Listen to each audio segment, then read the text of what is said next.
हाँ, तो हम लोग लास्ट क्लास में एंगुलर एसएचएम शुरू किए थे after completing circular SHM as projection of circular motion. Angular SHM में हमने कहा था कि कोई भी क्वांटिटी अगर ये वाली इक्वेशन फॉलो कर जाए तो वो क्वांटिटी सिंपल हार्मोनिक मोशन करेगी, अगर एंगल कर जाए तो एंगल भी सिंपल हार्मोनिक मोशन परफॉर्म करेगा। यहां पे मैंने ओमेगा के लिए कैपिटल ओमेगा कर दिया था ताकि आपको कंफ्यूजन ना हो। आप अगर क्वेश्चंस करने जाओगे तो वहां पे स्मॉल ओमेगा से भी रिप्रेजेंट कर सकते हैं इसको, बुक्स में आप देखोगे स्मॉल ओमेगा से भी रिप्रेजेंट किया हुआ रहता है, तो आपको कंफ्यूजन नहीं होना चाहिए। वो दो ओमेगा है यहाँ पे, एक ओमेगा आपका एंगुलर वेलोसिटी है that is D theta by D T, ये वाला जो कैपिटल ओमेगा बता रहा हूँ ये एंगुलर फ्रीक्वेंसी होगी आपके simple harmonic variation of SHM की, ऑफ एंगल की। ओके, और इसको लेते हुए हमने बोला था कि अगर इसका मतलब ये हो जाएगा कि इसका मतलब हो जाएगा tau is equal to minus K theta अगर आ जाए तो इसका मतलब हो जाता है जो टाइम पीरियड आएगा, ये टाउ टॉर्क है, ये टी टाइम पीरियड है, टाइम पीरियड आ जाएगा 2 pi root under I by K. ठीक है, उस समय tau is equal to minus K theta तक पहुंचना है। इसके लिए अब हम इस नॉलेज का यूज करते हुए इस क्वेश्चन को सॉल्व करेंगे। हम लोगों ने इसका यूज करते हुए ऑलरेडी एक सिंपल पेंडुलम पढ़ रखा है, फिर हम लोगों ने कंपाउंड पेंडुलम की थ्योरी पढ़ी थी, और अब कंपाउंड पेंडुलम पे पहला क्वेश्चन। क्या है ये क्वेश्चन? ये क्वेश्चन है कि a rod is left suspended to a hinge through one of its end. Okay, एक रॉड को हमने एक हिंज से सस्पेंडेड रखा है एक एंड के through. Find the time period of motion of rod if it is disturbed slightly. अगर हम आपके उस रॉड को जिसको हमने सस्पेंड करके रखा था उसको अगर हम थोड़ा सा डिस्टर्ब कर देंगे तो उसके ऑसिलेशन का टाइम पीरियड कितना होगा ये हमें बताना है। ओके, सो क्वेश्चन मैंने ट्राई करने के लिए बोला था आपको घर पे सबने ट्राई किया या नहीं किया? किसी ने भी ट्राई किया या नहीं किया? सबने तो नहीं किया मुझे मालूम है, किसी ने भी ट्राई किया? किया था, आंसर आया? ओके, अच्छा आपने शायद शेयर भी किया था आंसर। क्या है क्वेश्चन दे रखा है कि एक रॉड है जिसको एक एंड से हिंज कर रखा है और इसको मैंने थोड़ा सा डिस्टर्ब करने के बाद रिलीज कर दिया, तो ये इस तरीके से ऑसिलेट कर रहा है, इस तरीके से। हमें इसके ऑसिलेशन का टाइम पीरियड बताना है, तो इसके लिए मैं क्या करता हूं, इस रॉड को यहां पर रोक के देखता हूं कि रॉड यहां रुका हुआ है। लेट से जब मीन पोजीशन कौन सा होगा? इक्विलिब्रियम पोजीशन कब होगा? जब रॉड वर्टिकल हो। जब वहां से ये थीटा एंगल पर रखा हुआ है, ये थीटा कौन से डायरेक्शन में? तो थीटा क्लॉकवाइज डायरेक्शन में। उस वक्त इसका लेट से मास m है, लेंथ l है, तो इसके सेंटर ऑफ मास पे हम लोग ग्रेविटेशनल फोर्स को एक्ट करता हुआ मान सकते हैं। नीचे लग रहा है mg, ये डिस्टेंस है l/2। तो इसके ऊपर टॉर्क कितना लगेगा? तो सर टॉर्क हो जाएगा r perpendicular into f and this is l/2, so this is l/2 sine theta. तो l/2 sine theta into mg, ये आपका टॉर्क हो जाएगा, that is equal to mgl/2। और क्योंकि मैं थीटा स्मॉल लिखने वाला हूं इसलिए मैं इसको अप्रोक्सीमेटली इक्वल टू कर देता हूं थीटा। और इसका डायरेक्शन जो है अगर आप टॉर्क का देखोगे तो थीटा आपका क्लॉकवाइज डायरेक्शन में है, आपका टॉर्क इस हिंज के अबाउट इस mg की वजह से निकालोगे तो जो टॉर्क कैसा आएगा, वो टॉर्क आएगा एंटी क्लॉकवाइज डायरेक्शन में, तो टॉर्क हो जाएगा -mgl/2 sine theta, -mgl/2 theta. ठीक है, तो ये आपका आ गया है k, this is your k।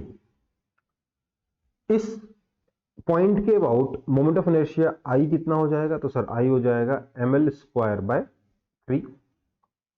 मैं यहां के बाद डायरेक्टली ये फॉर्मुला लगा सकता हूं, time period is equal to 2 pi root under I by के।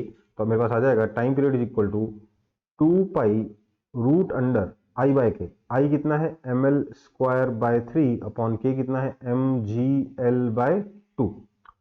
एम ने एम मार दिया, एल ने एल मार दिया, 2 पर चला गया, 3 नीचे आ गया, that is equal to 2 pi root under 2l/3g। Simple pendulum का था 2 पाई रूट अंडर l/g, इस रॉड का है 2 पाई रूट अंडर 2L/3G। इस तरीके से आप एक रॉड के से बने हुए पेंडुलम का टाइम पीरियड निकाल सकते हो। ठीक है, समझ में आई बात सबको? हाँ या ना? टाउ में L/2 लेंगे। बेटा ये डिस्टेंस सेंटर ऑफ मास का यहां से डिस्टेंस कितना है? L/2 है। ये परपेंडिकुलर डिस्टेंस कितना हो जाएगा? ये R परपेंडिकुलर है ना, ये कितना हो जाएगा? L/2 sine theta, right? Yes sir.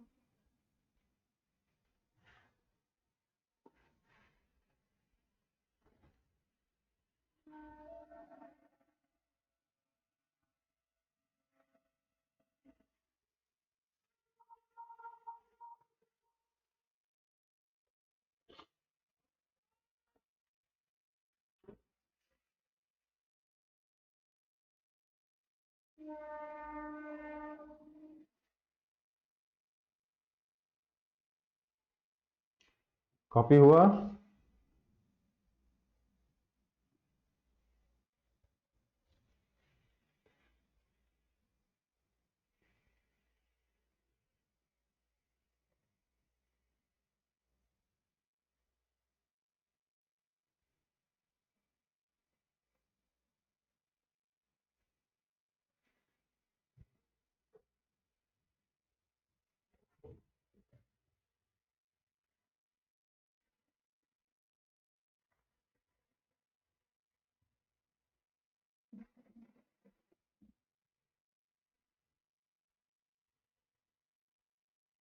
जल्दी जल्दी कॉपी कर लो।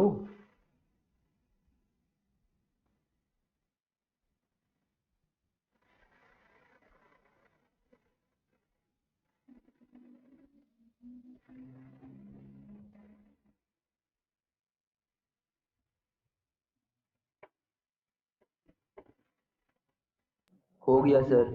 हो गया? ठीक है। तो अब हमारा अगला टॉपिक है लार्ज पेंडुलम। लार्ज पेंडुलम का मतलब कितना लार्ज? एक सेकंड, ये क्या हो रहा है? ओहो, ये सेव नहीं हुआ। चलो कोई बात नहीं। ये हमारे पास लार्ज पेंडुलम है। लार्ज पेंडुलम का मतलब क्या हुआ? आपका जो रॉड का जो सॉरी स्ट्रिंग का जो लेंथ है, ये लेंथ अर्थ के रेडियस के कंपेरेबल है। लेंथ ऑफ मासलेस स्ट्रिंग, ध्यान दीजिए, साइज स्ट्रिंग का अर्थ के कंपेरेबल है, पर अभी भी ये मासलेस है। तो length of massless string is comparable to radius of earth. ठीक है। अगला कि इसका जो एम्पलीट्यूड है, एम्पलीट्यूड इज निग्लिजिबली स्मॉल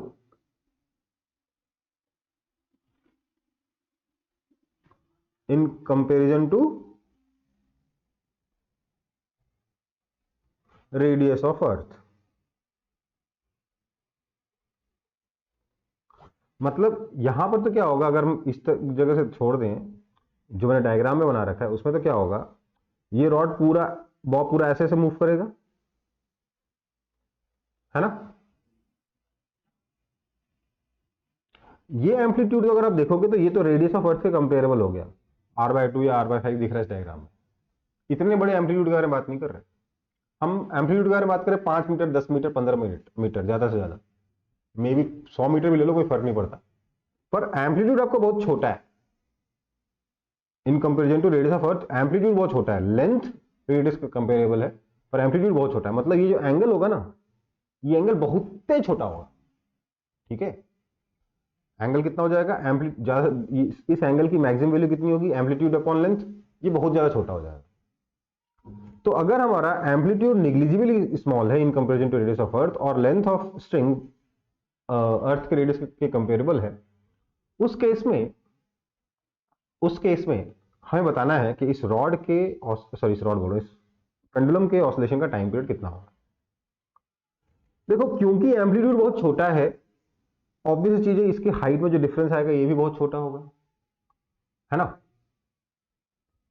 हम ये भी बोल सकते हैं कि स्मॉल जी इज कांस्टेंट, क्योंकि हाइट में कोई फर्क नहीं पड़ रहा, अर्थ के सेंटर से डिस्टेंस में कोई फर्क नहीं पड़ रहा, राइट। यहां तक किसी को दिक्कत?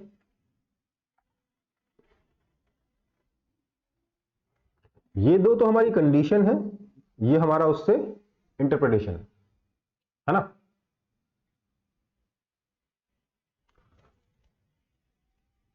And sorry but direction of G does vary. आप बोलोगे सर कैसे वेरी कर जाएगा सर डायरेक्शन ऑफ जी, आप सिर्फ 100 मीटर तो मूव किया जा सकता, 15 मीटर मूव किया, डायरेक्शन ऑफ जी कैसे वेरी कर जाएगा? बिल्कुल सही बात है, उस सेंस में वेरी नहीं कर रहा। पर हमें डायरेक्शन किससे कंपेयर करना है? हमें बेसिकली ये वाला जो एंगल थीटा है ना, इस एंगल से कौन सा कलर लूं मैं? इस एंगल से हमें इसको अगर सेंटर ऑफ अर्थ से जोड़ दूं, इस एंगल को कंपेयर करना है। दिख रहा है ये वाला एंगल? इस थीटा से इस फाई को कंपेयर करना है हमें। तो ये जो क्यों, थोड़ी देर में समझ में आएगा जब मैं सॉल्यूशन पे आऊंगा तब। क्यों? क्योंकि फाई और आपका जो टॉर्क है ना, वो सिर्फ थीटा पे डिपेंड नहीं करेगा, फाई पे भी डिपेंड करेगा। और फाई और थीटा क्योंकि कंपेरेबल है, हमें इस वजह से हम इस फाई को हम निग्लेक्ट नहीं कर पाएंगे। ओके, थोड़ी देर में देखोगे उसका क्या इफेक्ट आने वाला है।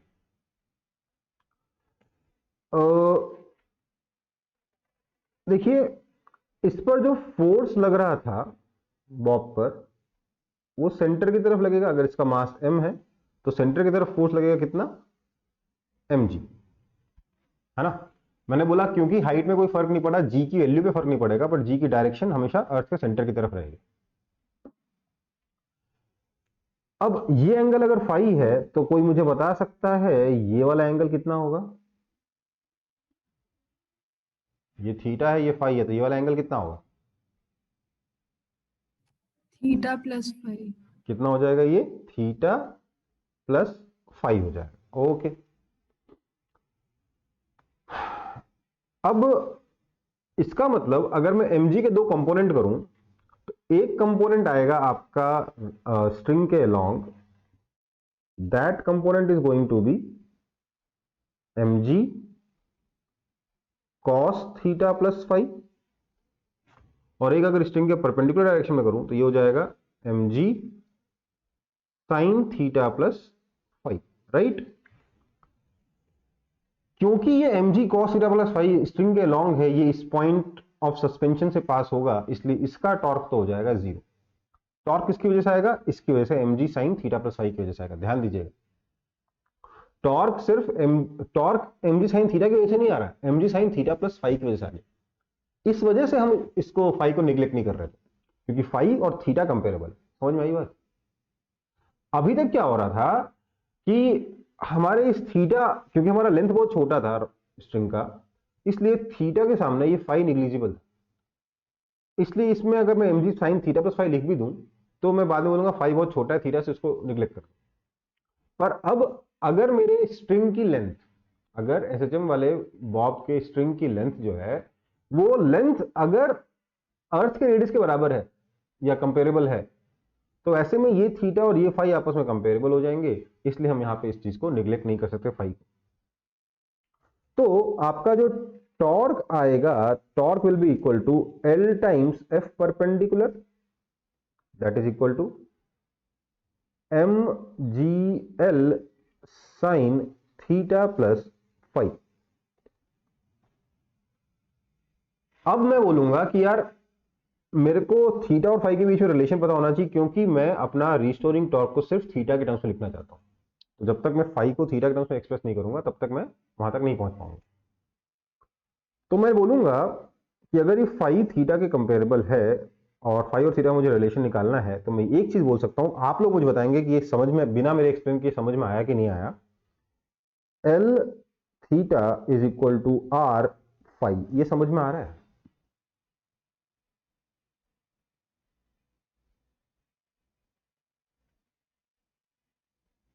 No sir. नहीं, सर आर्क का लेंथ सेम है। आर रेडियस ऑफ अर्थ है। सर आर्क का। हाँ, आर्क का लेंथ, ऊपर से आर्क का लेंथ जोड़ा, नीचे से आर्क का लेंथ जोड़ा, बात तो बराबर होनी चाहिए ना। This is L, this is theta, so this arc length is L theta. This is r, this is phi, so this arc length is also equal to r phi. Okay, अब clear है? Yes sir. है ना? तो L theta is equal to R phi, इसका मतलब मैं कह सकता हूं phi is equal to L by R into theta. Phi हो गया L by R into theta, इसलिए मेरा टॉर्क हो गया M G L sine theta plus L by R theta.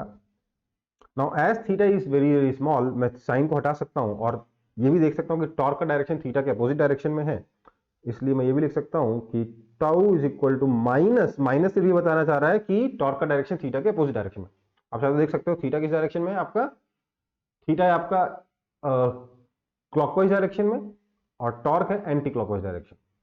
ठीक है, so minus M G L into theta into 1 + L by R. मैं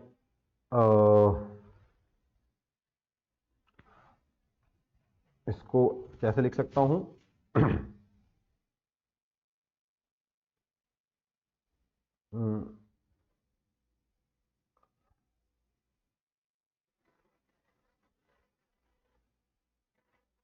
चलो ठीक है, इसी फॉर्म में ठीक है, इसमें कोई दिक्कत नहीं है. अब इसके बाद मैं इस इक्वेशन का यूज करते हुए टाइम पीरियड निकालूंगा. तो ये M G L into 1 + L + R, ये है मेरा के. ठीक है, और मोमेंट ऑफ इनर्शिया कितना है, ml². तो मेरा टाइम पीरियड हो जाएगा 2π√I/K, that is equal to 2π√I हो जाएगा ml² upon K is mgl into 1 + L/R. तो m ने तो m तो कैंसिल हो गया. This is equal to 2π√L² को नीचे ले आता हूं तो g तो ये रहा, एक l अंदर चला जाएगा, 1/L + 1 अच्छा sorry, this is equal to 2π√L² नीचे लेगा तो ऊपर बचा सिर्फ 1, नीचे से एक l कैंसिल हो गया, g एक l अंदर चला गया, 1/L + 1/R. ये आपका टाइम पीरियड बना. क्या बना टाइम पीरियड? 2π√L/G की जगह g के साथ 1/L + 1/R को मल्टीप्लाई कर दो. ठीक है,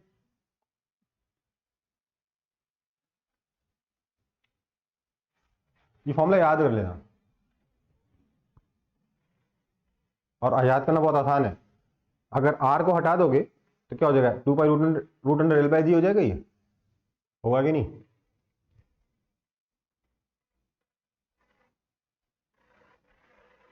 और L और R दोनों में सिमेट्रिक आंसर है, सबसे अच्छी बात है.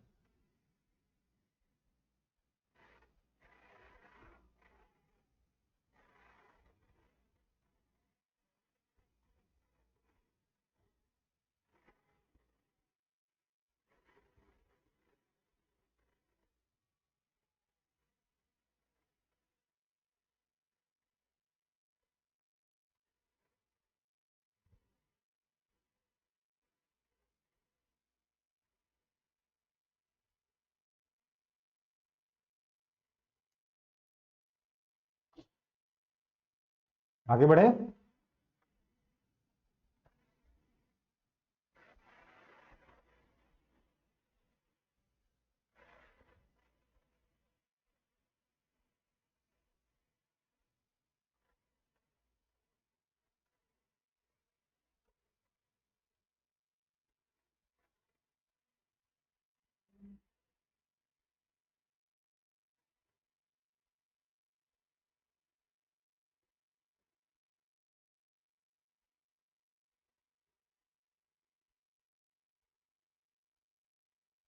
Yes sir. ठीक है बेटा।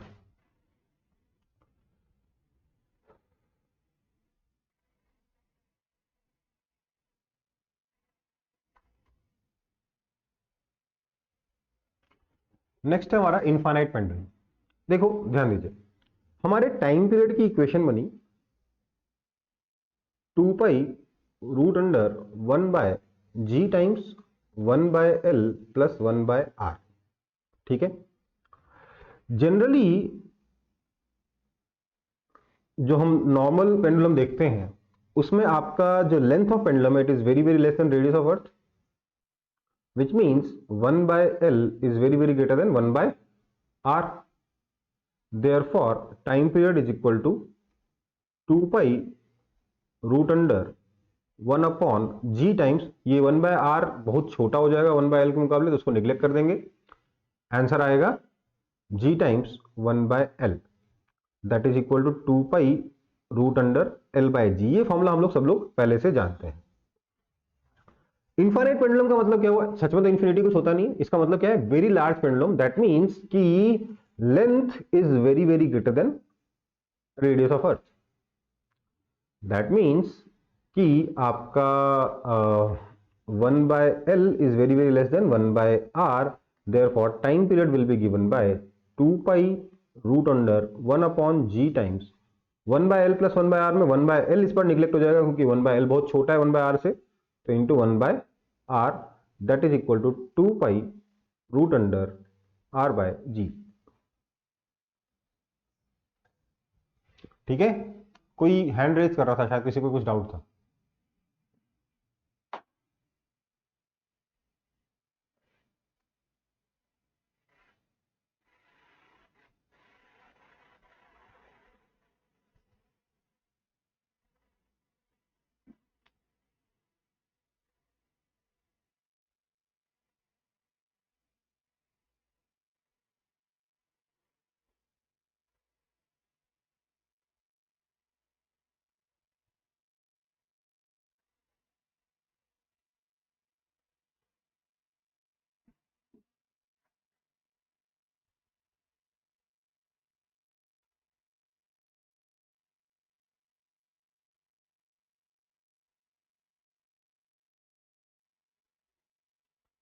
किसी को डाउट नहीं है? ठीक है भाई, ये समझ में आया सबको? और ये फॉर्मूला देखकर किस किस को कुछ चमका कि ये फॉर्मूला पहले भी कहीं देखा हुआ है?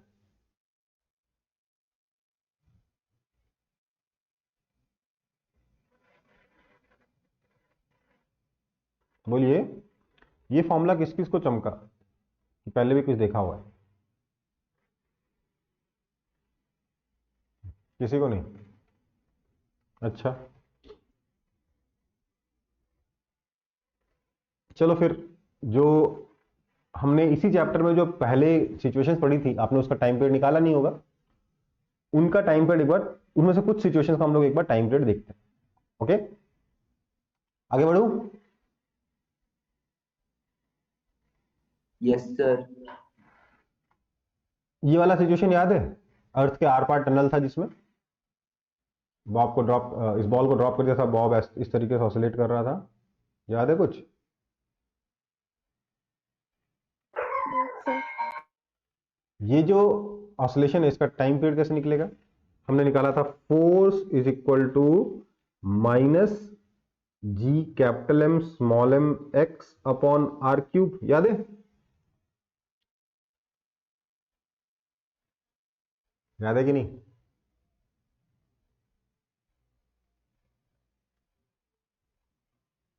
अरे भैया, force equal to minus M G होगा, और स्मॉल जी अंदर के लिए क्या होता है? G M X by R cube होता है। ये तो याद करना होगा ना, इसके बिना थोड़ा काम चलेगा। ये हम लोगों ने कैलकुलेट किया था इस चैप्टर के शुरुआत में। ओके, सो इसको मैं minus G M by R square into small M by R into X लिख सकता हूं। This is small G, that is equal to minus M G by R into X है ना? तो ये आपका k था, तो इसका टाइम पीरियड कितना था 2 pi root under m by k m upon m times g by r। mm चला गया, कितना आया 2 pi root under r by g। अब आप बोलोगे सर ये तो कैलकुलेट किया ही नहीं था, है ना, तो सर फॉर्मूला कैसे देख के पहचानते? अभी रुको, आगे आने वाली चीजें कुछ, इसको कॉपी कर लो फिर आगे बढ़ते।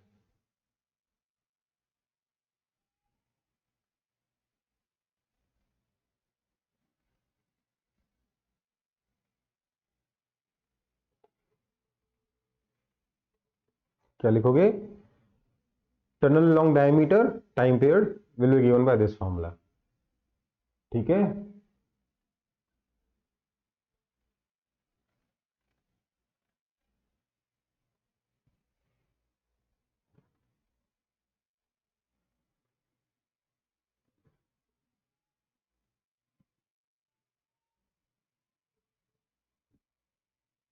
हो गया,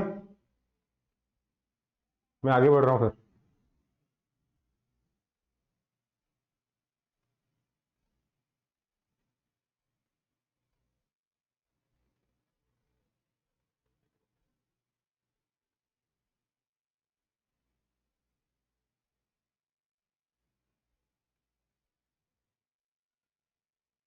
अच्छा,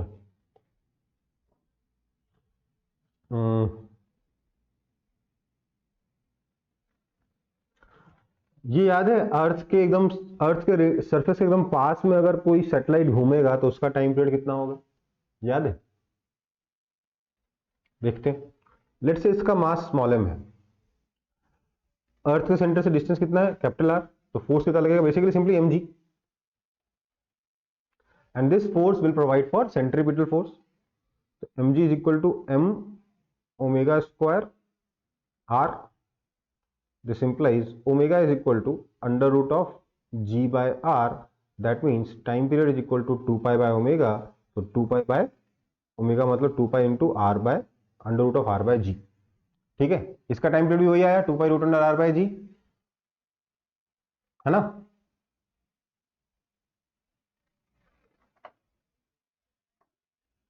ये तो किया था।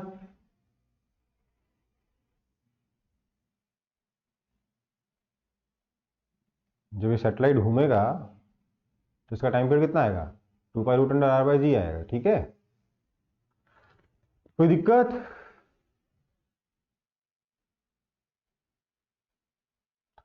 इतना ही नहीं, अगर ये जो टनल है ये टनल डायमीटर के अलॉन्ग नहीं होता बल्कि कॉर्ड के अलॉन्ग होता, उसका भी अगर आप लोग टाइम पीरियड निकालोगे तो सेम टाइम पीरियड आएगा। चाहे तो खुद से कैलकुलेट करके देखना, क्योंकि थ्योरी तो मैं करा ही चुका हूँ, सिर्फ टाइम पीरियड का फॉर्मूला लगाना है वहां पे। ठीक है, सारे कॉन्सेप्चुअली मैं पूरा कवर कर ही चुका हूँ उस टॉपिक को भी, उस सिचुएशन को भी। तो वहां पे बस इसका फॉर्मूला लगा के देखना, उसका टाइम पीरियड भी यही आएगा 2 pi root under r by g। ये काफी इंपॉर्टेंट सा नंबर हो गया ना, बार बार आ रहा है। ये करीब करीब 86 मिनट्स होता है, या 86 नहीं होगा, 84 मिनट्स होगा। ये करीब करीब 84 मिनट्स होता है अप्रोक्सीमेटली। ठीक है, 84.2 या 84.3 ऐसा कुछ होगा। तो करीब करीब 84 मिनट्स आता है ये वाला टाइम पीरियड। ओके बेटा,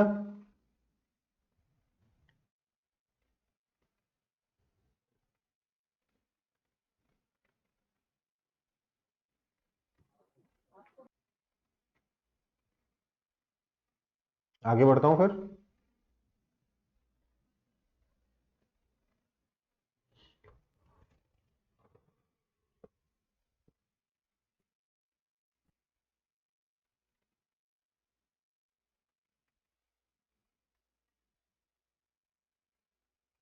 वैसे इसको आप अप्रोक्सीमेटली बोलोगे तो 5050 सेकंड्स भी ये होता है। 5050 की अपने आप में बहुत अहमियत है इस नंबर की, मैथ्स में खास तौर से। ये नंबर बेसिकली 1 + 2 + 3 अप टू, अगर आप 100 करोगे तो अप्रोक्सीमेटली यही नंबर आता है 5050। ओके, चलो मैं बस कोशिश कर रहा हूं कि किसी भी तरीके से आपको ये नंबर याद हो जाए। 84 मिनट से याद हो जाए, 5050 सेकंड से याद हो जाए, कुछ भी याद हो जाए, ठीक है। आगे बढ़े। Yes, sir. Yes sir. Next है हमारा combination of spring. Combination of spring हम ऑलरेडी पढ़ चुके हैं, न्यूटन लॉज ऑफ मोशन में पढ़ा था हम लोगों ने कॉम्बिनेशन ऑफ स्प्रिंग। इसको कहते हैं सीरीज कॉम्बिनेशन, इसको कहते हैं पैरेलल कॉम्बिनेशन। याद है कि भूल गए सब? सब भूल गए। लेट से ये स्प्रिंग का स्प्रिंग कांस्टेंट K1 है, इस स्प्रिंग का स्प्रिंग कांस्टेंट K2 है, और दोनों को हमने एक के बाद एक जैसे लगा दिया, उससे हमने ब्लॉक को टांग दिया। तो इस सिस्टम, इन दोनों स्प्रिंग के कॉम्बिनेशन का, क्योंकि एक के बाद एक लगे, इसको हम सीरीज कॉम्बिनेशन कहते हैं। इस सीरीज कॉम्बिनेशन का इफेक्टिव स्प्रिंग कांस्टेंट कितना होगा? तो आपको याद होना चाहिए 1/k is equal to 1/k1 plus 1/k2। और यहां पर दोनों पैरेलल हैं, इधर K1 इधर K2, तो यहां पर आपका जो स्प्रिंग कांस्टेंट होगा इफेक्टिव, वो that will be given bye 1/k is equal, sorry 1/k नहीं आएगा यहाँ पे आएगा k equals to K1 plus K2, ठीक है।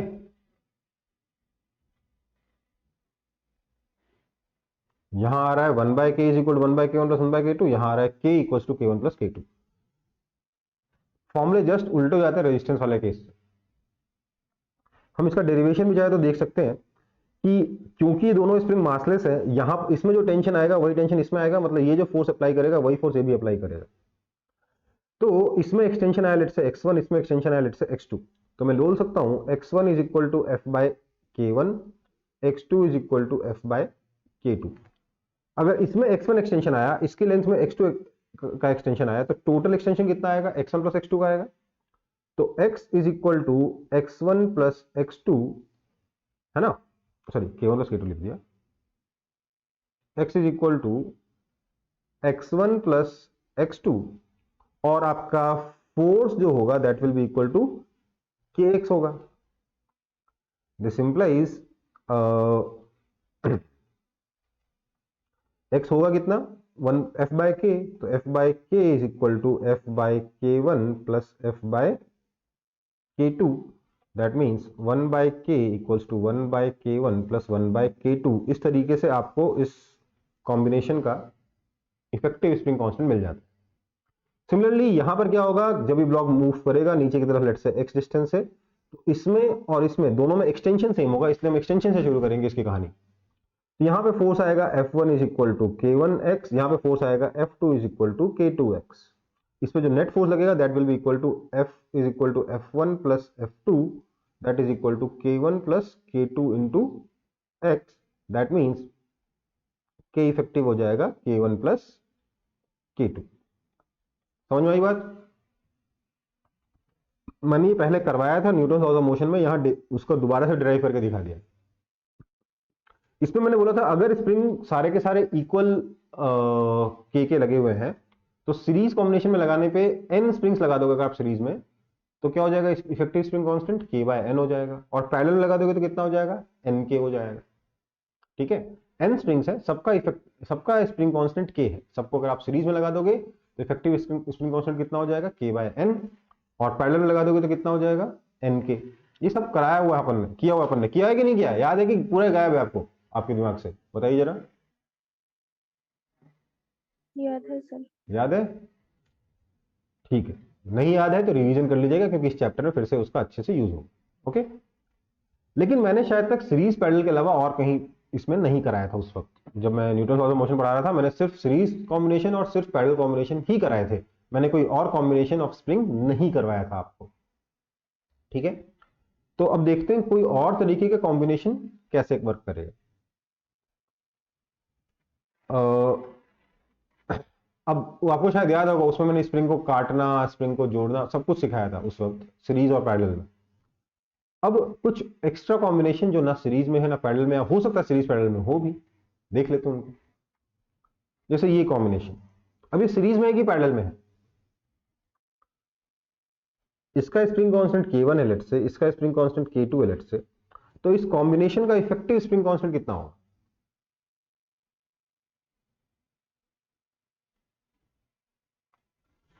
आप बोलोगे सर ये K1 और K2 तो आपस में कांटेक्ट में ही नहीं है, कैसा इफेक्टिव कॉम्बिनेशन? इसका मतलब क्या होता है? इफेक्टिव स्प्रिंग कांस्टेंट का मतलब क्या हुआ? इसका मतलब हुआ कि अगर ये ब्लॉक x से डिस्प्लेस करता है तो जो फोर्स लगेगा, उस जो नेट फोर्स इस ब्लॉक एक्सपीरियंस करेगा स्प्रिंग्स की वजह से, उस नेट फोर्स को मैं F इज इक्वल टू के टाइम्स एक्स लिखना चाहूंगा, तो उसमें के की वैल्यू कितनी आएगी? That will be my effective spring constant. तो हमने क्या बोला कि लेट्स से ये ब्लॉक डिस्प्लेस होकर यहां आ गया, डिस्प्लेसमेंट कितना हुआ इसका? एक्स से ये डिस्प्लेस हो गया, तो इसमें एक्सटेंशन आया एक्स का और इसमें कंप्रेशन आया एक्स का।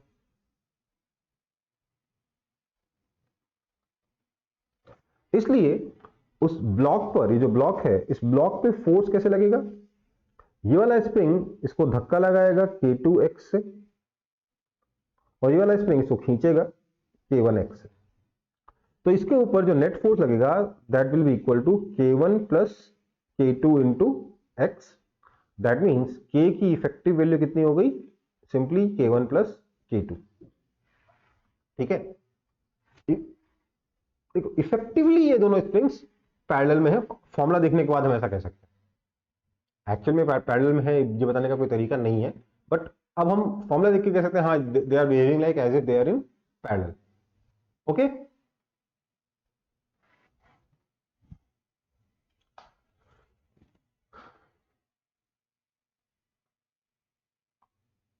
अगला कॉम्बिनेशन है हमारा ये वाला। ठीक है, इसमें क्या दे रखा है कि ये स्प्रिंग कांस्टेंट K है, ये स्प्रिंग कांस्टेंट K है, ये वाला एंगल थीटा, ये वाला एंगल भी थीटा। ठीक है, सिमेट्रिक है, दोनों स्प्रिंग कांस्टेंट भी इक्वल है, दोनों एंगल भी थीटा है। अब इस ब्लॉक को find K effective for small displacement of block. अच्छा मुझे एक बात बताइए, हम ये स्प्रिंग कांस्टेंट इस चैप्टर में क्यों देख रहे हैं? इफेक्टिव स्प्रिंग कांस्टेंट क्यों देख रहे हैं? क्योंकि जो भी मेरा इफेक्टिव स्प्रिंग कांस्टेंट आएगा ना, उसका यूज करके मैं सीधे इसका टाइम पीरियड बता सकता हूं। Time period is equal to 2 pi root under m by K effective, right?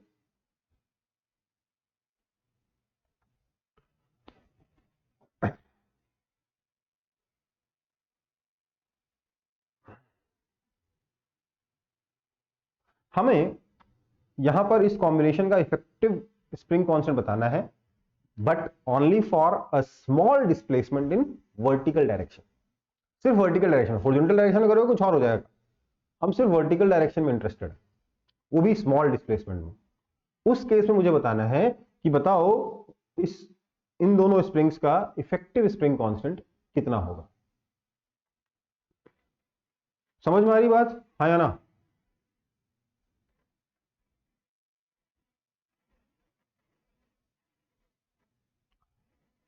नहीं समझ में आया भैया?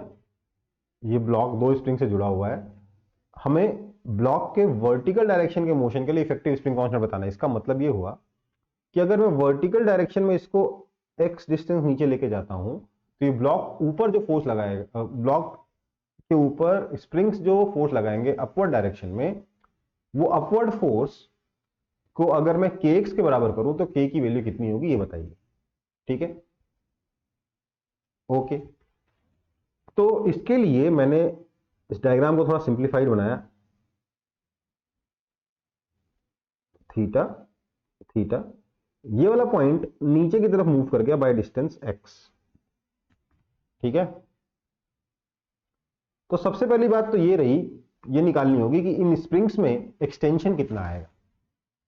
क्या स्प्रिंग का एक्सटेंशन x होगा? बताइए तो जरा, कोई तो बोल दो। स्प्रिंग का, इस स्प्रिंग का एक्सटेंशन x होगा कि कुछ और होगा? अभी थोड़ी देर के लिए स्प्रिंग को भूल जाओ, सिर्फ इस स्प्रिंग का एक्सटेंशन बताइए, क्या ये x होगा कि कुछ और होगा?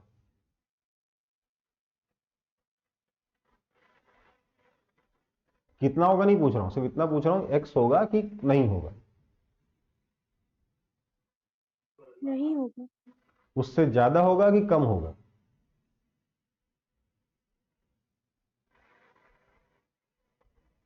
देखो कम होगा। देखो ये डिस्प्लेसमेंट x बहुत छोटा है, तो इस स्मॉल डिस्प्लेसमेंट के मैं दो कंपोनेंट करता हूं। एक तो इस स्प्रिंग के परपेंडिकुलर डायरेक्शन में, इस स्प्रिंग को मैं थोड़ी देर के लिए भूल गया हूं, ठीक है, सिर्फ लेफ्ट वाले स्प्रिंग के बारे में बात कर रहा हूं।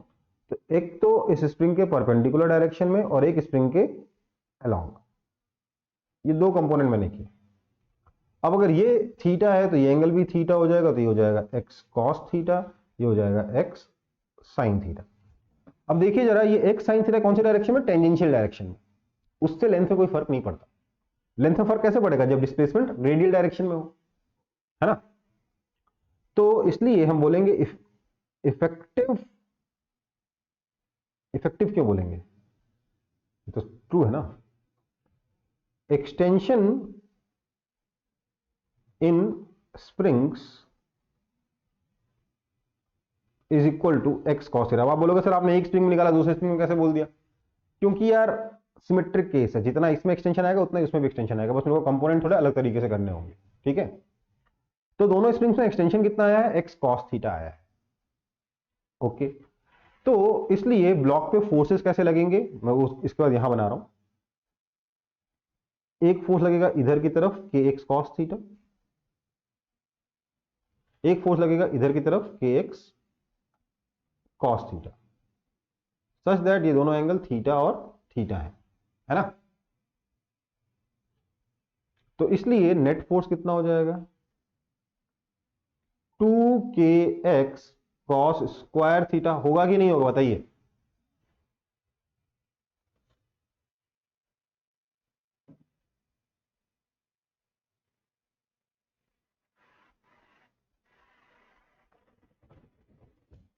देखो ये डिस्प्लेसमेंट छोटा है, इतना छोटा है कि थीटा वेरी नहीं करता है, ठीक है, थीटा में कोई खास वेरिएशन नहीं होता। तो जब ये थोड़ा सा नीचे जाएगा, दोनों स्प्रिंग्स में एक्सटेंशन आया है के एक्स कॉस थीटा, इसलिए ये स्प्रिंग इधर फोर्स लगाएगा के एक्स कॉस थीटा, ये स्प्रिंग इधर फोर्स लगाएगा के x cos theta. Net force कितना हो जाएगा? के एक्स कॉस थीटा का कॉस थीटा, के एक्स कॉस थीटा का cos theta, 2kx cos square theta. हुआ कि नहीं हुआ? तो इसलिए आपका के इफेक्टिव आ जाएगा 2k कॉस स्क्वायर थीटा। समझ में आई बात? इसको सब लोग कॉपी कर लेंगे। कैसे कॉपी करोगे? ये डायग्राम, बगल में क्वेश्चन, फिर यहां, यहां और यहां।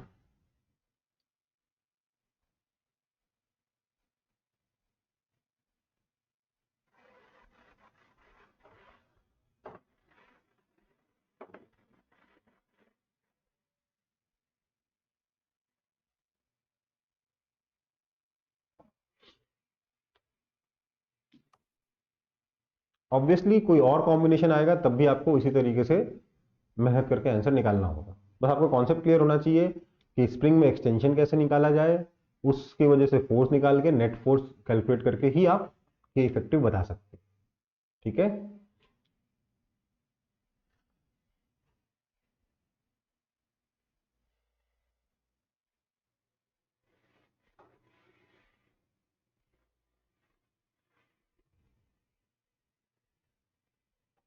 कॉपी हुआ?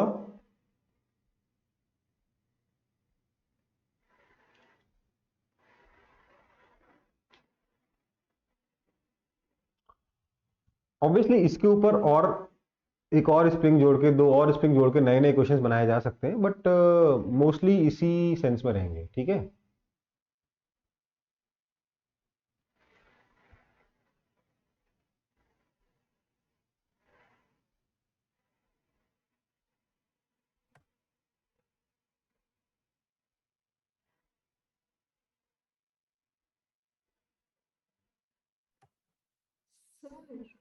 ओके, चलो अब देखो करने को क्या किया जा सकता है ना,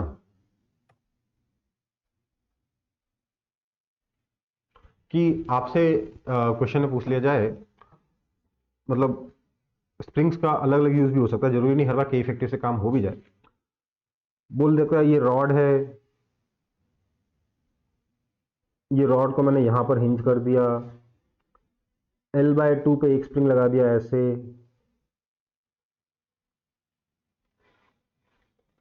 स्प्रिंग का मास दे, रॉड का मास दे दिया, लेंथ दे दिया है, स्प्रिंग का स्प्रिंग कांस्टेंट K1 दे दिया है, दूसरा स्प्रिंग एक ऐसे लगा दिया है,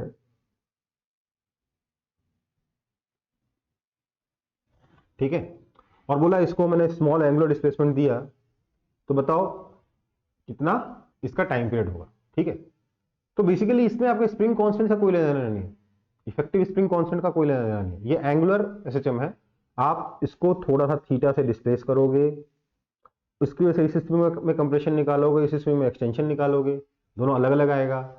इसके एक्सटेंशन की वजह से इसका फोर्स निकालोगे, इसके कंप्रेशन की वजह से इसका फोर्स निकालोगे, उन दोनों फोर्सेस का टॉर्क निकालोगे, साथ में mg का टॉर्क निकालोगे। ये सारे टॉर्क आप देखोगे रिस्टोरिंग है, उन सारे टॉर्क्स को जोड़ के आप tau is equal to minus K theta लगाओगे, फिर आप मोमेंट ऑफ इनर्शिया इस हिंज के अबाउट लिखोगे ml²/3, उसके बाद आप time period is equal to 2 pi root under I/k करके आंसर निकालोगे। समझ में आई बात? हाँ या ना?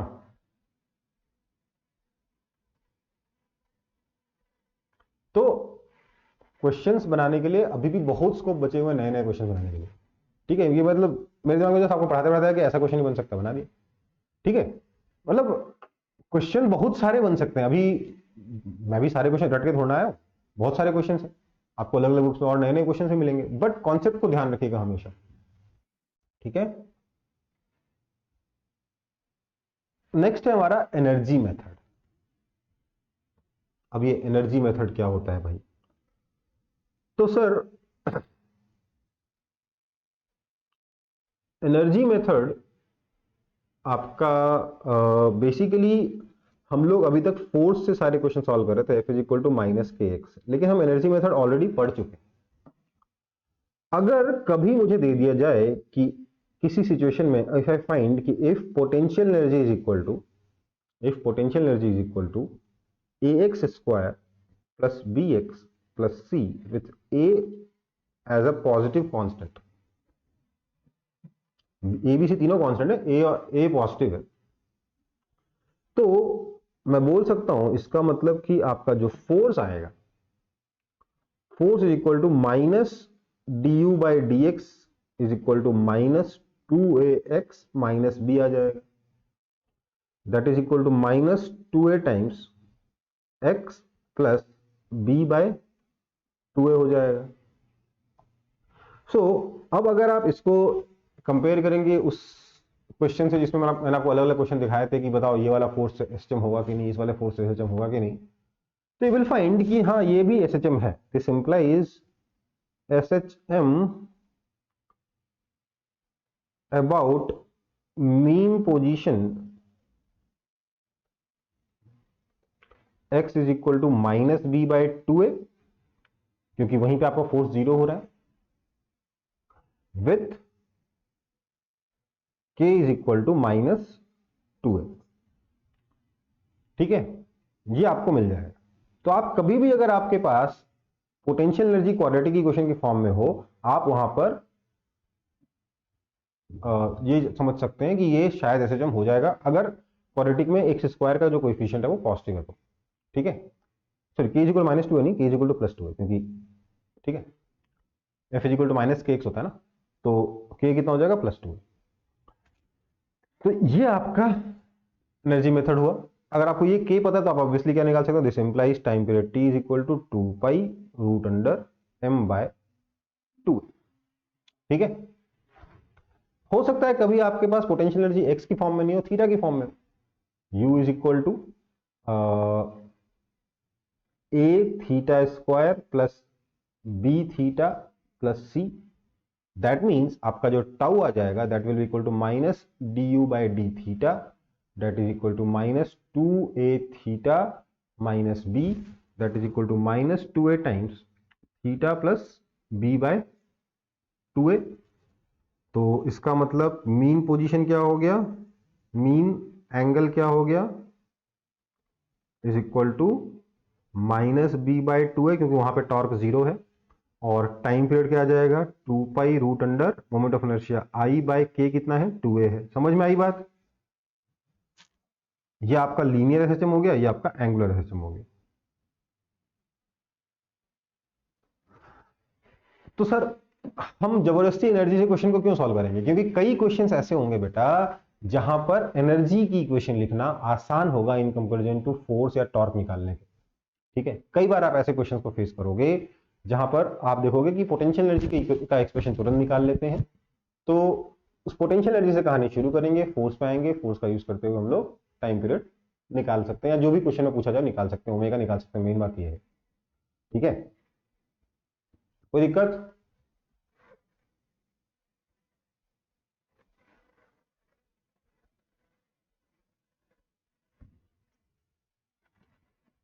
फिर मैं आगे बढ़ रहा हूं।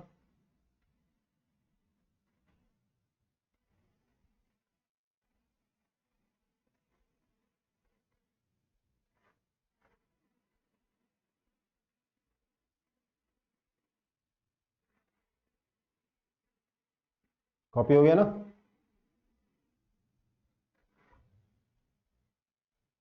अच्छा,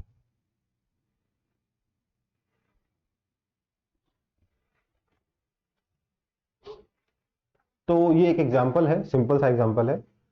हमें दे रखा है ये स्प्रिंग है जिसका स्प्रिंग कांस्टेंट k है, ये पुली है मासलेस, और ये वाला जो ब्लॉक है, इस ब्लॉक का मास आपको दे रखा है m। ठीक है, अब आपको इस ब्लॉक के मोशन का, ब्लॉक के ऑसिलेशन का टाइम पीरियड निकालना है। क्या करोगे? सिंपल सा क्वेश्चन। देखो, एक तरीका है फोर्स से, एक तरीका है एनर्जी से, दोनों ही ऑलमोस्ट इक्विवेलेंट बनेंगे इस क्वेश्चन के लिए, लेकिन इससे और अच्छे क्वेश्चन बनाया जाए तो हो सकता है कि एनर्जी का मेथड आसान पड़ जाए। तो पहले हम लिखेंगे फोर्स मेथड, जो आपको ऑलरेडी आता है। हम बोलेंगे कि जब इस ब्लॉक में एक्सटेंशन, ब्लॉक का डिस्प्लेसमेंट x हो जाता है, जब ब्लॉक का डिस्प्लेसमेंट x हो जाता है, लेट्स से उस वक्त इसमें एक्सटेंशन y हो जाता है। ठीक है, तो सबसे पहली चीज हमें लिखनी पड़ेगी कंस्ट्रेंट की इक्वेशन, जिससे कि हम x और y के बीच में रिलेशन निकाल सकें। ये जो लेंथ है, इस ये वाली जो लेंथ है, इस रस्सी की लेंथ, ये डिक्रीज हो गई क्योंकि ये वाला एंड फिक्स है, और ये वाला जो पुली है, ये y लेंथ नीचे आया, y डिस्टेंस नीचे आ गया, तो इसकी लेंथ डिक्रीज हो गई माइनस y से, तो ये हो गया माइनस y। यहां पे क्या हुआ, इधर x बढ़ा और इधर y घट गया, तो प्लस x माइनस y। ये समझ में आया कि नहीं आया? सर रिपीट कीजिए ना। मैं इस रस्सी की लेंथ में चेंज निकालना चाहता हूं। मैंने बोला लेफ्ट साइड वाला जो पोर्शन है, तो पुली जब y लेंथ डिस्टेंस नीचे आ गया, जब स्प्रिंग में एक्सटेंशन y हुआ तो पुली y लेंथ नीचे आया ना, तो ये y लेंथ छोटा हो गया लेफ्ट वाला स्ट्रिंग, और राइट वाला स्ट्रिंग क्या हुआ, इधर से x बढ़ा और इधर से y डिक्रीज हो गया, राइट? तो टोटल चेंज कितना हुआ, इधर माइनस y, इधर प्लस x माइनस y, है ना? बट क्योंकि ये स्ट्रिंग इनएक्सटेंसिबल है, इसलिए this change has to be equal to 0, that means x is equal to 2y। Okay, कोई दिक्कत? कोई दिक्कत?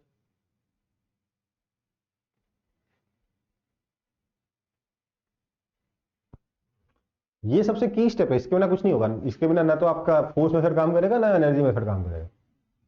ठीक है,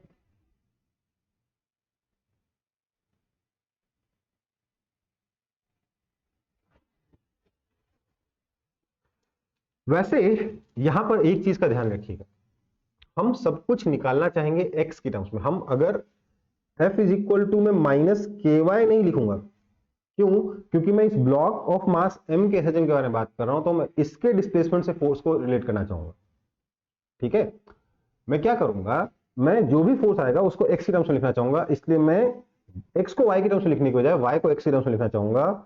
y is equal to X by 2। आपको इसका मतलब थोड़ी देर में समझ में आ जाएगा जब आगे चल के काम करेंगे। ठीक है, ओके।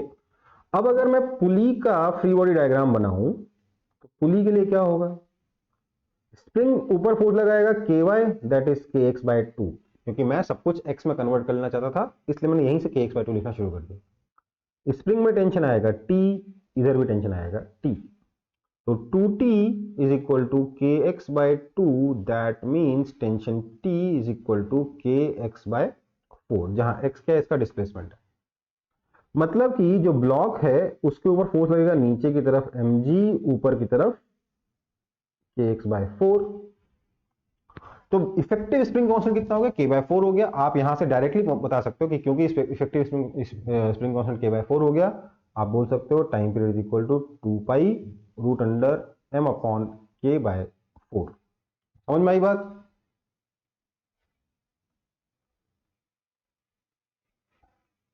हाँ या ना?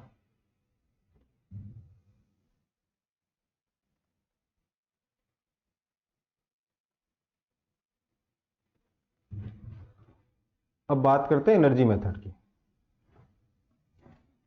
एनर्जी मेथड में भी कंस्ट्रेंट की इक्वेशन तो लिखनी पड़ेगी। कंस्ट्रेंट की इक्वेशन आ गई है हमारे सेम टू सेम तरीके से। यहां पे लेंथ डिक्रीज हुआ -y, यहां पे लेंथ इंक्रीज हुआ x, डिक्रीज हुआ y, तो plus x minus Y is equal to 0। That means x is equal to 2y, that means y is equal to x/2, क्योंकि मैं सब कुछ x की टर्म्स में लिखना चाहता हूं, डिस्प्लेसमेंट ऑफ ब्लॉक की टर्म्स में लिखना चाहता हूं, फोर्स को अल्टीमेटली बेसिकली। तो अब हम लिखेंगे पोटेंशियल एनर्जी क्या होगा। हम बोलेंगे यार देखो, जो इसका ओरिजिनल जब एक्सटेंशन 0 था उस वक्त मैं पोटेंशियल एनर्जी को 0 मान ले रहा हूं, ग्रेविटेशनल पोटेंशियल एनर्जी को। तो पोटेंशियल एनर्जी होगी कितनी, ये x साइड नीचे चला गया तो -mgx, और इसमें एक्सटेंशन x आया तो प्लस हाफ के, सॉरी x/2 आया तो हाफ के x/2 का whole square, that is k/8 x² minus mgx।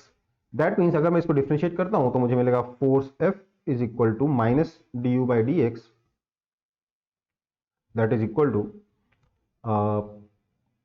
Minus k/4x plus mg।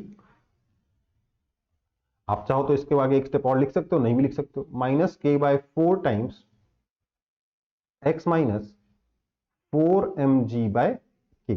तो ये हो गया मीन पोजीशन और ये हो गया आपका इफेक्टिव स्प्रिंग कांस्टेंट या effective restoring force constant.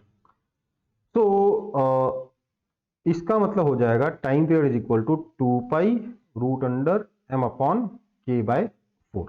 Answer समझ में आई बात, हाँ या ना?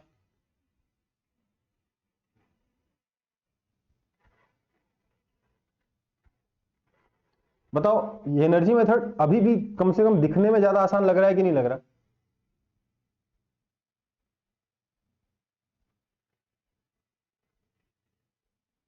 जबकि इस क्वेश्चन में उतना फर्क नहीं है फोर्स मेथड में और एनर्जी मेथड में। कई क्वेश्चन ऐसे होते हैं जो फोर्स मेथड से इजीली बन जाते हैं, कई क्वेश्चन ऐसे होते हैं जो एनर्जी मेथड से इजीली बन जाते हैं।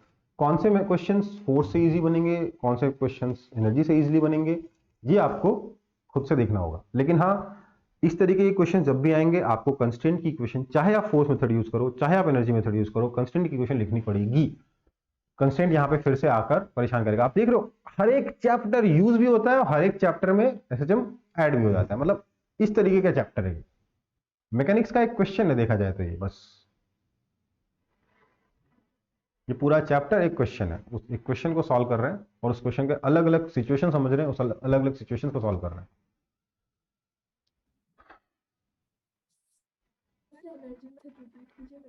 एनर्जी मेथड रिपीट करें, देखो यहां तक तो कोई दिक्कत नहीं है।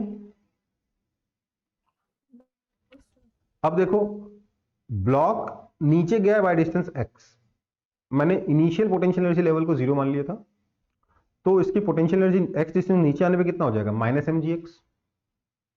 और स्प्रिंग में एक्सटेंशन कितना आ गया, y, दैट इज x/2, हम यहां निकाल चुके हैं। तो स्प्रिंग की एनर्जी कितनी हो जाएगी, हाफ के y² या हाफ के x/2 का होल स्क्वायर। तो इस सिस्टम की एनर्जी कितनी हो गई, -mgx प्लस हाफ के x/2 का होल स्क्वायर। इसको हमने रीअरेंज किया, फिर हमने इसको डिफरेंशिएट करके फोर्स निकाला, -du/dx निकाल के, फोर्स ऑन दिस ब्लॉक। तो ये आया -k/, आप आराम से कैलकुलेशन कर सकते हो, -k/4 into x plus mg। इसमें -k/4 कॉमन ले लिया तो ये हमारा एक्सप्रेशन बना। दैट मीन्स x माइनस जो भी है ये तो क्या हो गया, आपका मीन पोजीशन हो गया, और ये जो k/4 है ये आपका रिस्टोरिंग फोर्स कांस्टेंट है। ओके, तो टाइम पीरियड कितना हो जाएगा, 2π√m/k/4। आंसर इतना हमेशा ध्यान रखेंगे, फोर्स जिस ब्लॉक पर फोर्स लिख रहे हो उसी ब्लॉक के डिस्प्लेसमेंट लेना है। ऐसा नहीं कि फोर्स तो इस ब्लॉक का लिखा और डिस्प्लेसमेंट इस पुली का ले लिया और अपना आंसर आ गया गड़बड़, वो नहीं करना है, ठीक है? ओके,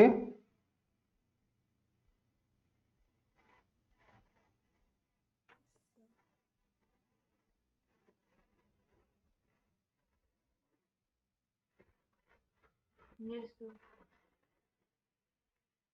ठीक है, फिर कॉपी हुआ।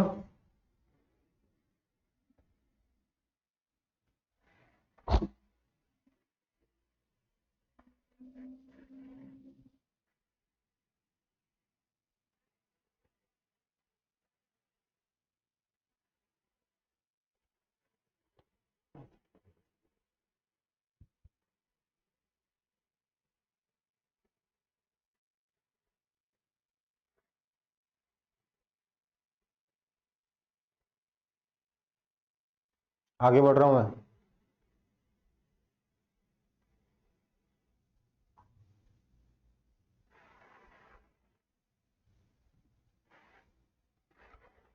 चलो, अब इस चैप्टर के सिंपल हार्मोनिक मोशन के खास तौर से हम लास्ट टॉपिक आ गए। ऑसिलेशन का लास्ट टॉपिक नहीं है, सिंपल हार्मोनिक मोशन का लास्ट टॉपिक है ये।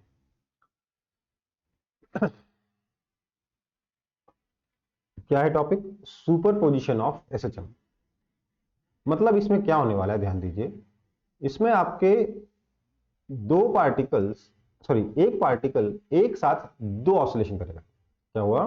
Let's say a particle were to perform two SHM simultaneously due to some reason, and say their equations are given as x1 is equal to ft, आया नहीं आया? आ गया। x1 is equal to ft, एक तो ये हो गया दो एसएचएम में से, and second one is given by x2 is equal to gt. okay, a particle were to perform two SHM simultaneously due to some reason, and say their equations are x1 is equal to ft and x2 is equal to gt. So in that case, the net displacement undergone by the particle will be given by x is equal to, क्या होगा? It will be given by x is equal to ft plus gt. The particle is performing two SHM simultaneously. X, two SHM simultaneously. One is given by x1 is equal to ft, other is given by x2 is equal to gt. Then the net displacement will be given by the sum of individual displacement ft plus gt. This is called superposition principle. क्या कहते हैं इसको? We call it superposition principle. Okay. Now, using this knowledge, we will study two cases of superposition. One where the two oscillations are in the same direction, and other where the two oscillations will be in the mutually perpendicular direction. Okay, दो cases पढ़ेंगे। एक ऐसा case जिसमें जो जिन दो simple harmonic motions के या जिन दो ऑसिलेशंस के सुपरपोजिशन के बारे में बात कर रहे हैं, वो दोनों सुपरपोजिशन सेम डायरेक्शन में हो, और दूसरे केस में वो दोनों सुपरपोजिशन म्यूचुअली परपेंडिकुलर डायरेक्शन में होंगे। मतलब एक एक्स डायरेक्शन में होगा, एक वाई डायरेक्शन में होगा। तो अब उन केसेस के ऑब्वियसली बहुत सारे सब केसेस भी बनेंगे। ओके, तो ये समझ में आ गया। इसको फटाफट कॉपी कर लेंगे। सुपरपोजिशन ऑफ एसएचएम में लिखेंगे a particle is undergoing two oscillations simultaneously, one x1 is equal to ft, two x2 is equal to gt. Then by superposition principle the net displacement will be given by x is equal to ft plus gt. ये लिखना है, ठीक है।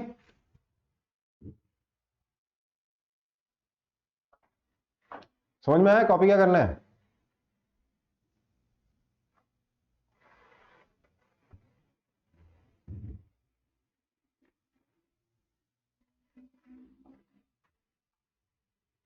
Copied. क्या लिखना है? Let say a particle is performing two oscillations simultaneously given by x1 is equal to ft, x2 is equal to gt. Then by superposition principle we can say that the net displacement of the particle will be given by x is equal to ft plus gt. Okay, ये superposition principle है, इसी का use करके हम लोग superposition of SHM पढ़ते हैं। सो अब सुपरपोजिशन में मैंने क्या बताया, we will study two cases, that is case one is superposition of SHM in same direction. Okay, there will be some cases, we will name them 1A, 1B, 1C, 1D and so on. So we will have 4 sub cases of this superposition in same directions. Okay, and then we will study superposition of SHM in mutually perpendicular direction, and we will have 4 sub cases for that also. So in total we are going to consider 8 cases. Okay, not 2 but 8 cases, but yeah, I have classified into them into 2 cases, that is superposition in same direction, superposition in perpendicular direction. Okay, so हमारे पास है 2 SHM, पहला सही first का एक case है 2 SHM having same omega, same phi and same amplitude. बहुत बढ़िया बात. That means one of our SHM is given by x1 is equal to a sin omega t plus phi, and second one is also given by x2 is equal to a sin omega t plus phi. Okay, so by superposition principle I will have x is equal to x1 plus x2, that is equal to simply 2a sin omega t plus phi. इसमें कुछ नया सीखने को मिला ही नहीं, क्या हुआ, बस एम्पलीट्यूड डबल हो गया, है ना.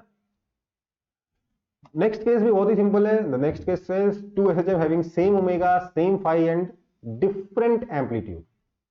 ओमेगा सेम है, फाई सेम है, बस amplitude different. That is one will be given by x1 is equal to a sin omega t plus phi, and second will be given by x2 is equal to b sin omega t plus phi. Just the amplitudes are different. Again the case is quite simple.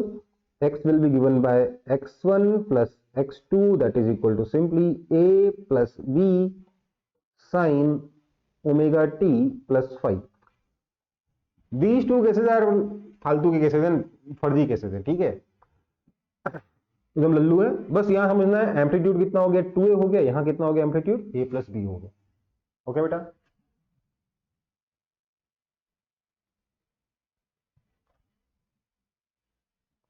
फटाफट copy कर लेंगे इसे.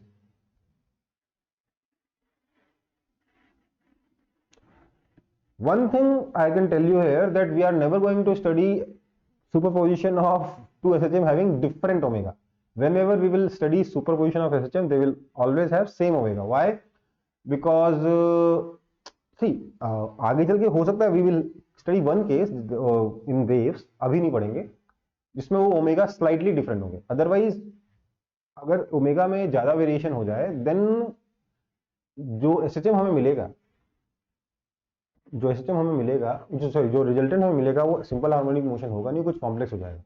Many times we will just write x is equal to x1 plus x2, that's it. We can't solve it mathematically, जैसा है वैसा ही ठीक. Okay.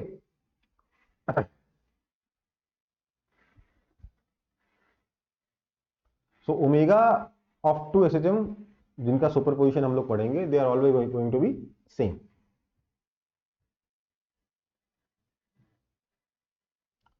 The first case we have an SHM of amplitude 2a having same omega and same phi. In second case we have amplitude a plus b having same omega and same phi. Have you copied it? Yes, sir. Our next case is 2 SHM having same omega, different phi but same amplitude. Last case में क्या था? Same phi, different amplitude. This time we have different phi but same amplitude, and the equations are x1 is equal to a sin omega t plus phi 1 and x2 is equal to a sin omega t plus phi 2. How to solve this? This is also simple. X is equal to x1 plus x2, so when we'll add them, a will be common, sin omega t plus phi 1 plus sin omega t plus phi 2. यहां क्या कर सकते हैं हम लोग, we can apply the formula for sine C plus sine D. Okay, so this is equal to, when we apply sine C plus sine D, what do we get, 2 sin c plus d by 2, right?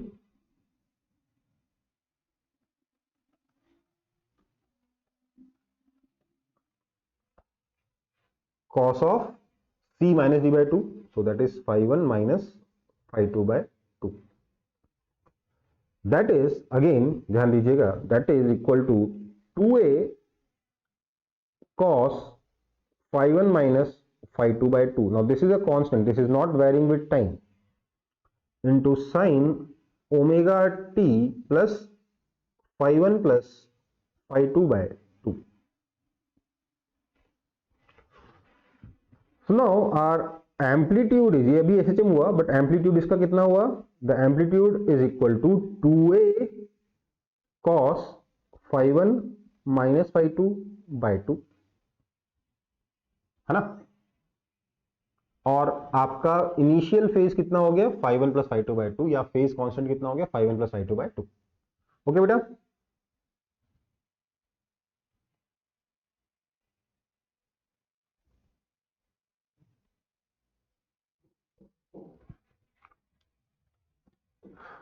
इसमें कोई दिक्कत? This whole term is now amplitude. Okay.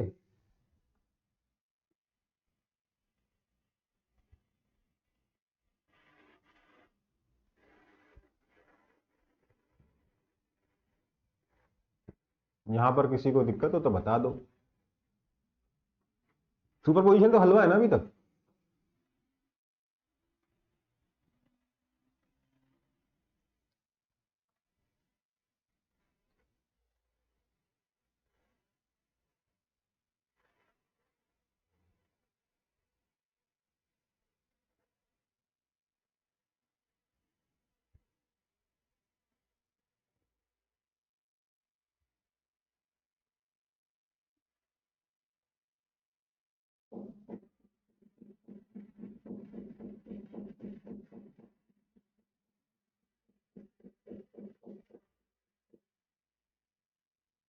Okay बेटा,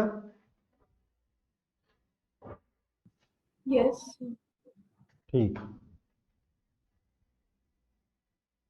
सो हमने कौन कौन से cases देखे? देखिए ओमेगा तो अलग अलग होगा नहीं. हमने देखा सेम है सेम फाई, डिफरेंट है सेम फाई, सेम है डिफरेंट फाई. बचा क्या? डिफरेंट है डिफरेंट फाई. यही बचा ना, आया ना?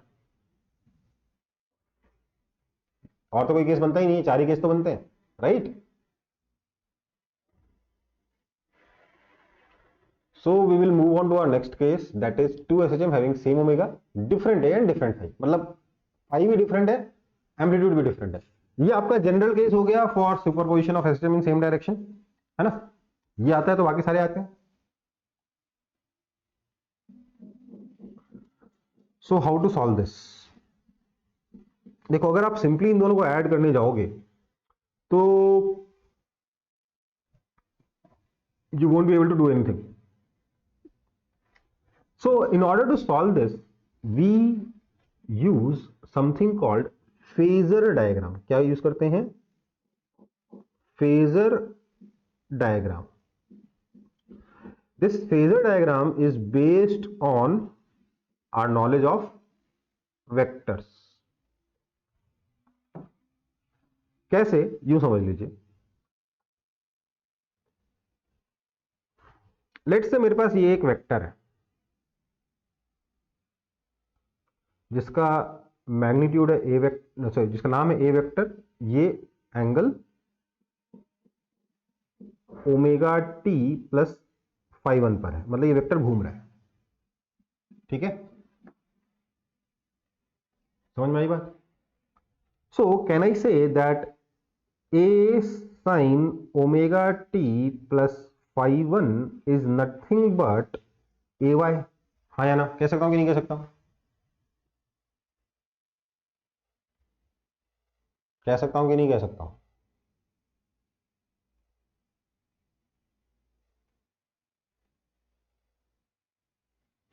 Yes, sir.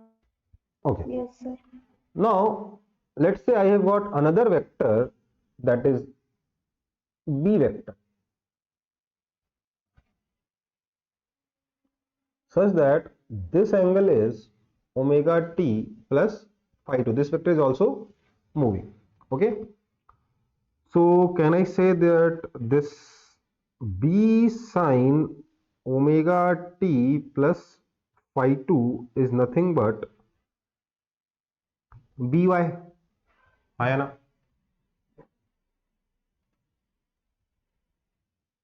Yes, sir. सो यहां पर ये हो गया मेरा ay, ये हो गया मेरा by. सो मुझे पता है by superposition principle, by superposition principle, I know that x will be simply x1 plus x2, that is equal to ay plus by, right?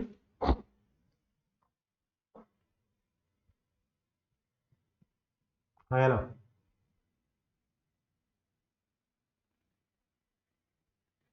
बोलो.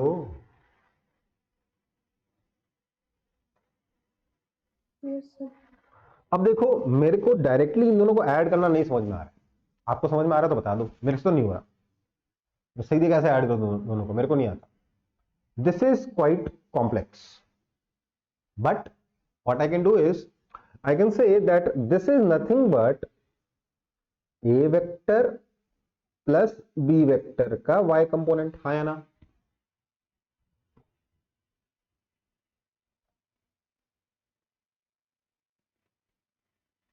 बोलिए.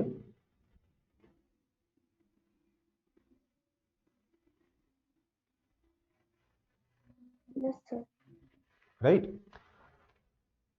क्या करना है मेरे को, दोनों वेक्टर्स के y कंपोनेंट ऐड करने हैं. मैंने बोला यार वो मेरे को नहीं आता, मैं क्या करूंगा, दोनों वेक्टर्स को ऐड करूंगा और एडिशन का y कंपोनेंट कर लूंगा, रिजल्टेंट का y कंपोनेंट कर लूंगा. तो मैंने इसीलिए यहां पर a वेक्टर के टिप से b के पैरेलल लाइन खींची, b वेक्टर के पैरेलल लाइन खींची, b वेक्टर के टिप से a वेक्टर के पैरेलल लाइन खींची,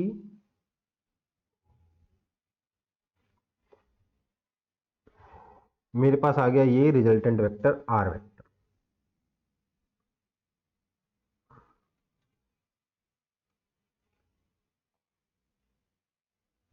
ठीक है, समझ में आई बात?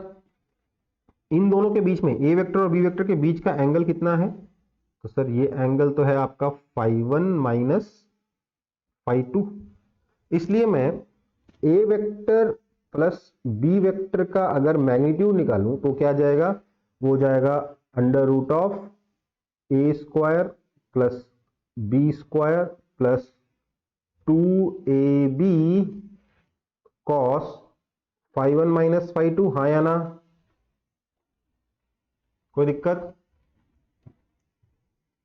वेक्टर सम का फॉर्मूला लगाया और क्या लगाया? Let's call this R. ये तो निकाल सकते हैं, ये बेसिकली कॉस डेल्टा फाई है ना, under root of A square plus B square plus 2ab cos delta phi, right?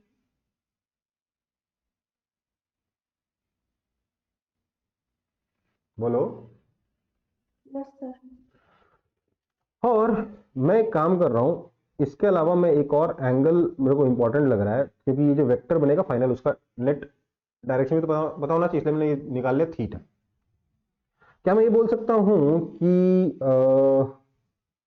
Sign theta is equal to B sine φ1 minus φ2 upon a plus B cos φ1 minus φ2? जो भी vector का formula simply resultant vector के direction का, है ना? क्या? अरे यार, ये ए वेक्टर है, ये बी वेक्टर है, लेट से दोनों के बीच में एंगल फाई है, सॉरी ये बना रिजल्टेंट आर वेक्टर. ये थीटा निकालना आता है, क्या होता है, बी साइन थीटा अपॉन ए प्लस बी कॉस थीटा, होता है कि नहीं होता? सर वो tan थीटा के सॉरी बराबर टैन होता है. साइन थीटा लिख दिया, सॉरी सॉरी सॉरी, ये क्या हो जाएगा, टैन थीटा हो जाएगा,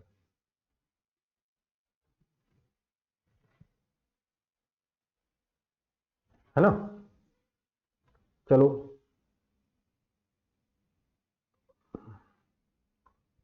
तो अब मैं क्या लिख सकता हूं, बेसिकली मेरे को तो आर वाई निकालना है. That is equal to, R तो अपन निकाल चुके हैं, R sine omega t plus phi two plus theta, right है ना।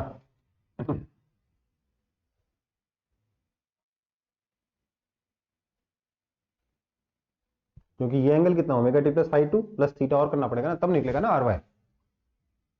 तो यही है आपका। अब देखो मैंने आपको वेक्टर का कंपोनेंट करके सिखाया, बुक्स में ऐसे दे नहीं रखा होता, सीधे बोल देते ये कर दो आंसर मिल जाए। ठीक है, क्यों मिल रहा है वो बताया, क्योंकि आप बेसिकली सबके y कंपोनेंट निकालना चाह रहे हो, इन दोनों वेक्टर्स के y कंपोनेंट का सम निकालना चाह रहे हो, इसलिए दोनों वेक्टर का सम करिए, उसका y कंपोनेंट निकाल लीजिए। मेरे ख्याल से इस तरीके से पढ़ने पर आपको याद हो जाएगा, मतलब याद रहेगा लंबे टाइम तक। हमको रटना पड़ा था अपने टाइम पे, ठीक है, क्योंकि हमें बताया नहीं गया था कि क्यों हो रहा है ऐसा, बस ऐसा होता है, कहानी खत्म। ठीक है,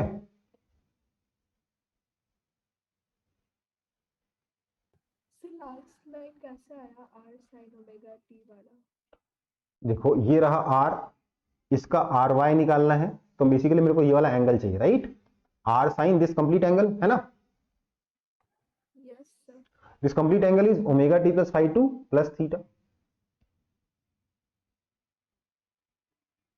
ओके सर। अब ध्यान दो, अब मैंने यहां पे क्या किया, फाई टू को छोटा बनाया, फाई वन को बड़ा बनाया, इसलिए ऐसा बन गया। अगर फाई टू बड़ा होता, फाई वन छोटा होता, क्या हो जाता, R sine omega t plus phi one plus theta, और उसको थीटा में क्या था, B sine phi two minus phi one आता। तो अपने आप ही आपका आंसर सेम टू सेम आएगा, आप फॉर्मूला कैसे भी लगा दीजिए। ठीक है, समझ में आई बात।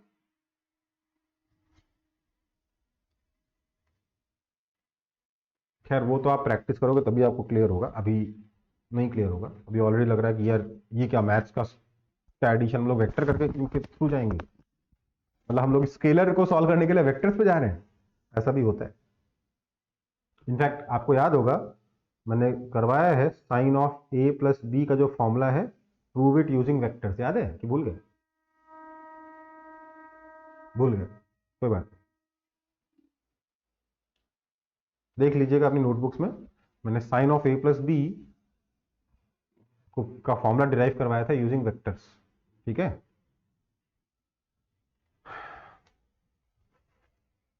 चलो तो सुपरपोजिशन इन सेम डायरेक्शन हो गया। नेक्स्ट क्लास में we will study superposition in mutually perpendicular direction. Okay बेटा, अभी के लिए क्लास खत्म करते हैं।